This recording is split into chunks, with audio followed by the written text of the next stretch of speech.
असे मणके वगैरे जाम झाले होते।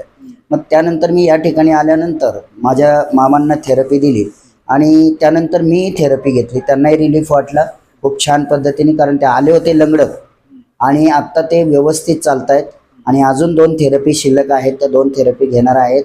त्याचबरोबर माझी थेरपी केली, मान खूप दुखत होती, अवघडल्यासारखं होत होतं आणि लिगामेंटसुद्धा हा माझा जो आहे, हा या साईडचा जो लिगामेंट आहे, ऑलरेडी मी कान नाक घसा तज्ज्ञ जे आहेत त्यांच्याकडे मी दुर्बिणीतून चेक केलं होतं। त्यांनी सांगितलं हा लिगामेंट जो आहे तो लिगामेंट तुमचा हल्ला गेलेला आहे, त्याच्यामुळे ही जी नस आहे त्या नसचा जो रक्तप्रवाह, ब्लडचा प्रवाह जो आहे तो प्रॉपर पोचत नाही आहे, त्यामुळे सूज येते आणि या साईडला एकदम ठिप झालेलं आहे, म्हणजे बधीर झालेला आहे। तर ते बधीरपणा जाण्यासाठी त्यांनी काही मला एक क्रीम दिली होती, नाक कान घसा जे डॉक्टर आहेत त्यांनी, पण ती क्रीमसुद्धा मी वापरली परंतु त्याने एवढा रिलीफ नाही पडला। तर मी आज थेरपी सेंटरला आलो, थेरपी सेंटरला मी थेरपी घेतली, तो लिगामेंट त्यांनी एकदम बसवला आणि सूजसुद्धा कमी झाली इन्स्टंट लेवलला आणि ब्लड प्रवाह जो आहे तो सुरळीत झाला, कारण जे थिकनेस होता तो थिकनेस माझा कमी झाला आणि आता सुरळीत मला थोडंसं रिलीफ वाटायला लागलं आणि खांद्याचाही त्रास होता मला,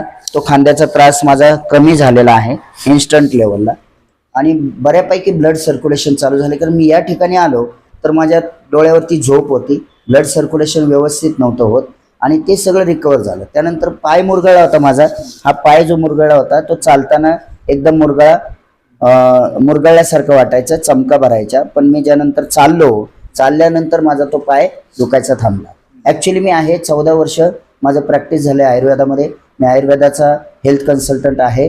14 वर्ष प्रॅक्टिस केल्यानंतर भरपूर पेशंटला मी माझ्या आयुर्वेदाने ट्रीटमेंट देऊन भारत सरकार आयुष मंत्रालयाचं जे आयुर्वेद आहे, प्रमाणित आयुर्वेदा, आस्क्लेपियस वेलनेस प्रायव्हेट लिमिटेड या संस्थेचं, ते देऊन बऱ्याचशा लोकांना मी रिकवर करतो। त्याचबरोबर आज ही थेरपी मला जी गरज होती ती मी घेतली, कारण माझा एक्सपिरियन्स आहे की बॉडीला थेरपीची गरज आहे।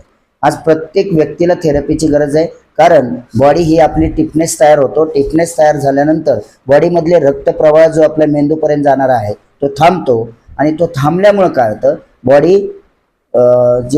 बॉडीच्या ॲक्टिव्हिटी ज्या आहेत त्या लूज पडतात आणि लूज पडल्यामुळे स्टिफनेस बॉडीमध्ये तयार होतो आणि स्टिफनेस तयार झाल्यामुळे काय होतं, ॲक्युप्रेशर कमजोर होतो आणि ॲक्युप्रेशर कमी झाल्यामुळे ब्लड सर्क्युलेशन एकदम नॉर्मल होऊन जातं आणि आपण स्टिफ होतो, म्हणजे स्टिफ झाल्यासारखं होतं।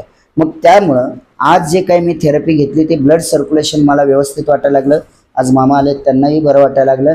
या शनीश्वर्स थेरपी सेंटरला तुम्ही एकदा व्हिजिट करा, खूप छान मला रिझल्ट आलेला आहे। आज माझा एक्सपिरियन्स आयुर्वेदातला फार मोठा असून सुद्धा मी थेरपी घेतोय।